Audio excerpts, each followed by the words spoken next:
The boy had just killed his own father. Yet instead of turning himself in, he shaved his head and hid in a remote temple, hoping that becoming a monk would help him escape justice. But on his very first day there, he discovers something strange. Behind the temple, a towering altar stands deep in the mountains, covered with all kinds of delicious food. The abbot explains that the offerings aren't for gods. They're for evil spirits. The people here don't worship deities. They worship demons as long as the offerings remain untouched.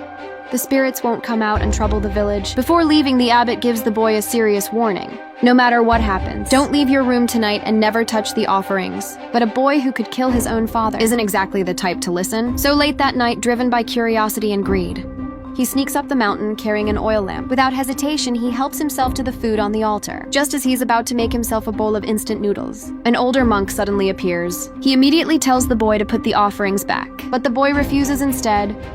He tells the monk to stop grabbing him. That's when the monk calmly replies, "I already let go." The boy freezes. Bowl of noodles is floating in midair all by itself. For the first time, a seed of doubt enters his mind. Could evil spirits actually be real? Still unwilling to believe it, he convinces himself it's just a trick.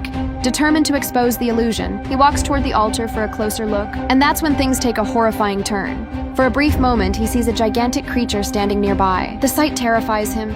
He immediately spins around, but the next second, the entire altar is flipped over by an invisible force. Food scatters everywhere. The boy is scared out of his mind.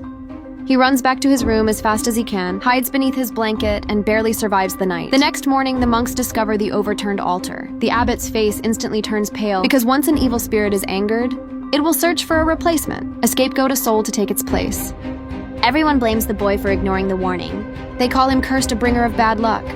Already frustrated, the rebellious boy kicks over the communal water bucket. Then he packs his things, determined to leave the temple.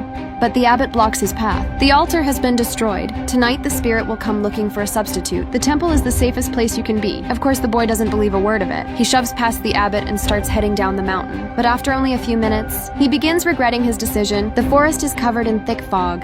His phone has completely lost signal. Feeling uneasy, he quickens his pace. Fortunately, he soon runs into one of the senior monks. The monk tells him nightfall is approaching. There isn't enough time to make it back, so he leads the boy to a nearby cave. According to him, it's a place where the abbot once meditated. After lighting several candles, the monk hands him a Buddhist scripture. Keep chanting all night, and no matter what happens, don't leave this cave. Anything you see may be an illusion created by the spirit. The boy nods and accepts the scripture, but when he looks up again, the monk is gone, vanished without a trace. As midnight approaches, the boy continues chanting exactly as instructed, but slowly memories from several days earlier begin resurfacing. The truth he has been trying to bury: that day he and his friends were looking for excitement, so they started throwing rocks at passing cars. At first it felt thrilling, just harmless fun, then one of the cars crashed. Feeling uneasy, the boy walked over to check, and what he found changed his life forever. The person killed by the rock was his own father. The memory sends chills through his entire body. It's obvious now the spirit is forcing him to relive his guilt. Then suddenly every candle in the cave goes out. Darkness swallows everything. A terrifying growl echoes through the cave. The boy finally breaks, unable to endure the torment any longer. He rushes out into the forest, but the moment he enters the woods, the horrifying sounds continue and things only get worse. He's completely lost. As he desperately searches for a way out, something rustles in the bushes nearby. Thinking someone is trying to scare him, he picks up a rock and throws it into the darkness. But the next second, the rock comes flying back and smashes into him.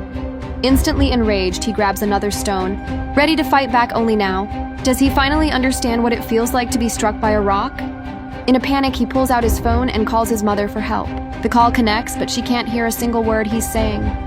Then something impossible begins to happen. His body starts growing taller and taller and taller, until he's as large as the trees surrounding him. At that moment, the horrifying truth becomes clear. The boy has become the new evil spirit.